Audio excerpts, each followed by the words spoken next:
एक समय की बात है, एक घना जंगल था जहां अनेक प्रकार के जानवर और पक्षी रहते थे। उसी जंगल में एक चालाक लोमड़ी और एक चतुर कौवा रहते थे। कौवा अपनी बुद्धिमानी और चतुराई के लिए प्रसिद्ध था, जबकि लोमड़ी अपनी चालाकी और धूर्तता के लिए जानी जाती थी। एक दिन की बात है, कौवे को जंगल के एक पेड़ पर रोटी का टुकड़ा मिला। वह बहुत खुश हुआ और उसे अपनी चोंच में पकड़कर एक ऊंचे पेड़ की शाखा पर जाकर बैठ गया। कौवे ने सोचा, यह रोटी का टुकड़ा बहुत स्वादिष्ट होगा, मुझे इसे शांति से खाना चाहिए। वह वहां बैठकर अपने रोटी का आनंद लेने लगा। तभी लोमड़ी की नज़र कौवे पर पड़ी। उसने देखा कि कौवे के पास रोटी का टुकड़ा है।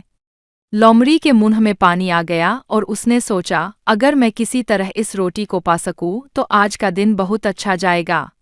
उसने एक चाल चली और पेड़ के नीचे जाकर कौवे से कहा, कौवा भाई, तुम कितने सुंदर हो। तुम्हारे काले पंख कितने चमकदार है और तुम्हारी आवाज़ तो और भी मीठी है। क्या तुम मुझे एक गाना गाकर सुनाओगे?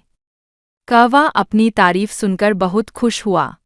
उसने सोचा, लोमड़ी सच कह रही है, मेरी आवाज़ वाकई में बहुत मीठी है। उसने गाना गाने का मन बना लिया।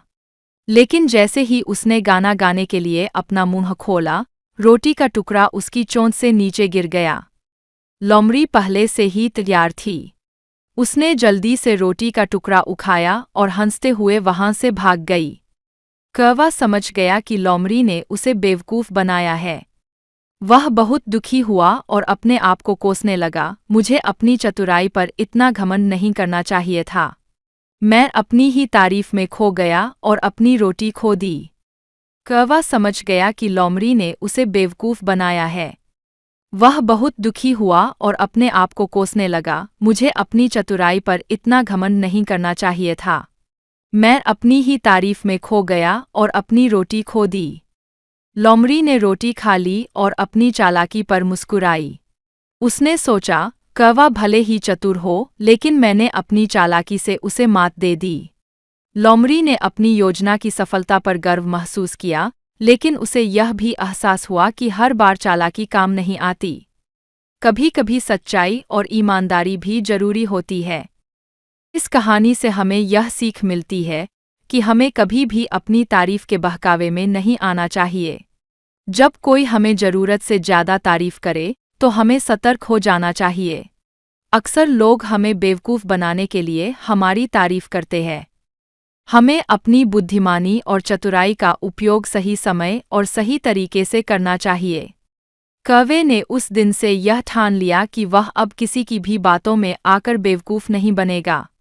उसने अपनी गलती से सबक लिया और भविष्य में अधिक सतर्क और सावधान रहने का निर्णय लिया। वहीं लोमड़ी ने भी सोचा कि चालाकी से भले ही एक बार जीत हासिल की जा सकती है, लेकिन हमेशा नहीं। सच्चाई और ईमानदारी से जीना ही सबसे सही मार्ग है। इस प्रकार लोमड़ी और कौवे की यह कहानी हमें सिखाती है कि हमें चालाकी और चतुराई से बचना चाहिए और अपनी बुद्धिमानी का सही उपयोग करना चाहिए।